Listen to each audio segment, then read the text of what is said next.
this is for my Qidi folks. I'm printing off this X Carriage mod that I've got for my project printer that I'm working on right now.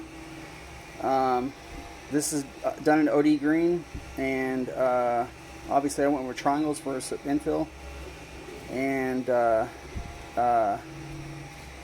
it's printing on a polycarbonate bed plate that I actually got from Amazon for only $8, and they're $8 a piece for a 12-inch by 12-inch piece, which was exactly enough to fit the X of this here, the Chiron, because it was about 304 millimeters wide. But come to find out, whenever I actually got the part, the plate arrived yesterday. When I actually measured it, it was exactly 300 millimeters. So just FYI, sometimes you order some plates or whatever from wherever, and it won't be the exact width that they advertise. So this isn't truly 12 inches. This is like 11 inches and 63/64 or something. Some minute amount that's missing between that and 12 full 12 inches. But anyways, this Hercules Mod was printed off in a PC polycarbonate / PETG blend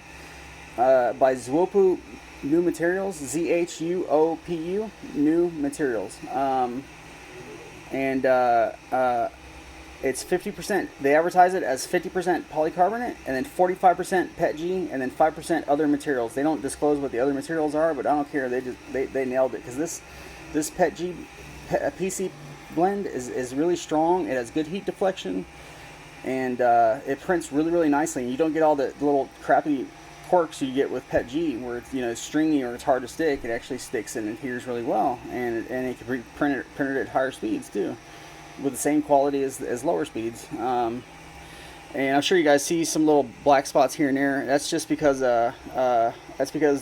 whenever I was printing this Hercules Mod off, the hot end was leaking, and it was dripping some melted plastic that was oozing from the hot end, and it dripped down onto the plate, onto the build plate, or onto the print rather.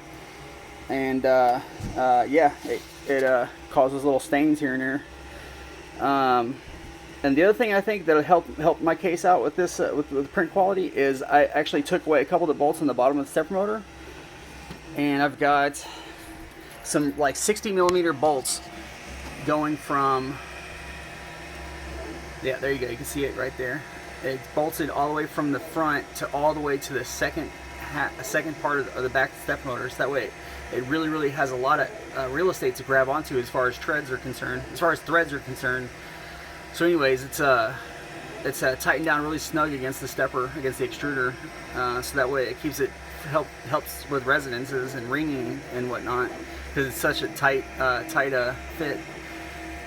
But anyways, and I also modified the Hercules Mod a little bit, so that way it would have bolts all along the bottom, and I made it to where it was a hex nut mod, so that way you wouldn't have to, if you didn't have inserts around, the threaded inserts, if you didn't have those around, you could do it without it. And I put a triangle behind where that in-stop bumper is at right there. I put a triangle behind it to help secure it, make it more stronger. And then the other thing I did was I put a little, I'm sure you noticed this already from earlier in the video, is I put a triangle right here on top, but I had to actually manually grind it down in some sections, because I miscalculated how close the step motor and extruder would be right there. So next time I print off the final version, I'm going to have that included in there, that modified, so that way. And also made a hole, a nice decent sized hole below that triangle, so that way you could pass the wires through. And then behind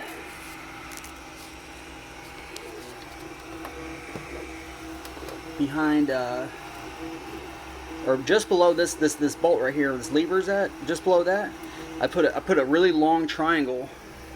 I put a really long triangle going this way, so that way it would brace that whole plate up right there where the Hercules name goes right there. The nameplate goes for Hercules. Made it so it make that more secure, because I would have issues with that slightly snapping when I put a little bit of pressure on it. And what else? Oh yeah, the tip of this broke off, and then that messed that up. So I folded this back, and then I secured it with this Velcro, so that way it would stay in place and stuff, and it's working out pretty well actually. And then the other thing I did was, I'm in Tinkercad. My Fusion 360 skills aren't quite there yet, so I did everything with basically really crude way of doing CAD, and that was to get shapes and add them to other shapes and minus them from other shapes and whatnot. If you know Tinkercad, you know what I'm talking about. And I put about 3 ovals right down there, so that way it would help brace up that area. Because one thing I noticed was on the Hercules Mod. Here, let me go get this other thing here. Hold on, let me go grab that.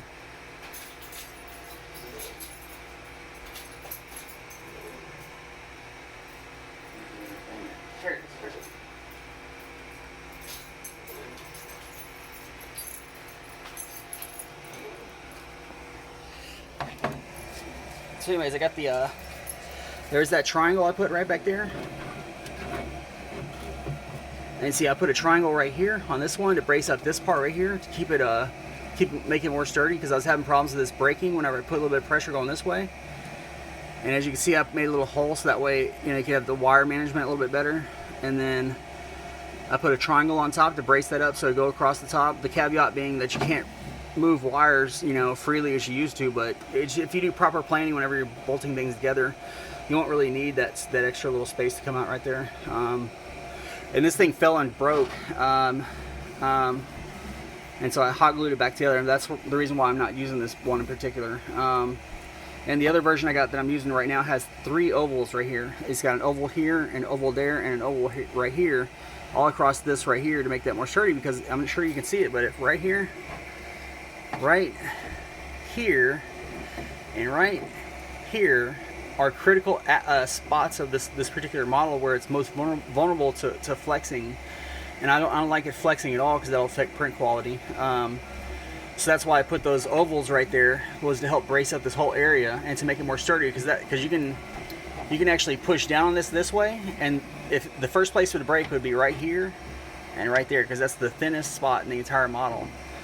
And so anyways, yeah, like I said, oh yeah, and I put one oval across right here, an oval from right here, and I stretched it out to all the way over here, so that way it would help to beef up the thin spots right here, and the other thin spot for right there, where that little cable goes.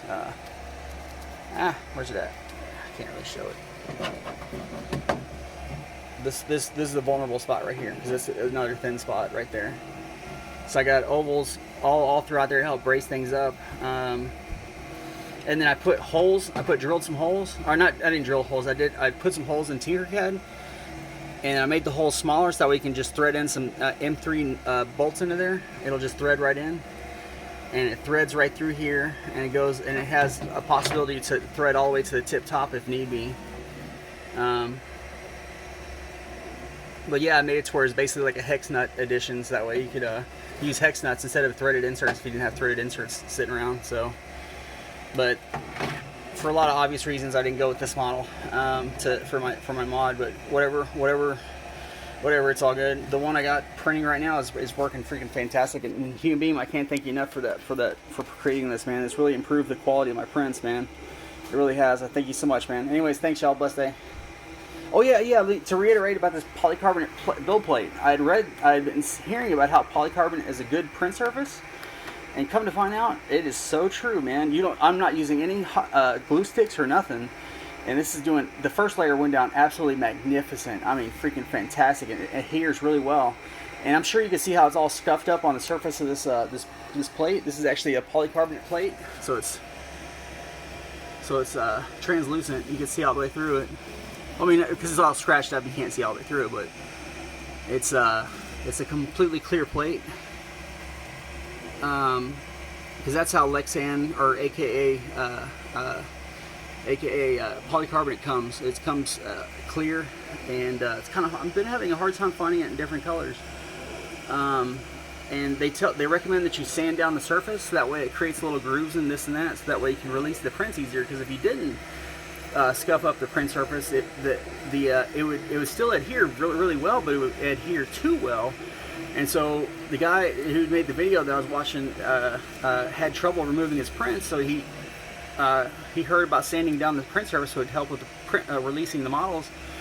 And yeah, that seems to work really well. But for ABS, Nothing is better than polycarbonate to print it on because it will stick to it like no other. I mean, ABS in particular will stick to polycarbonate so well that it could practically break your print surface or your model because you're just trying to remove it and it's so stuck to the thing. Well, it just won't release. But that's great for ABS because ABS has warping issues.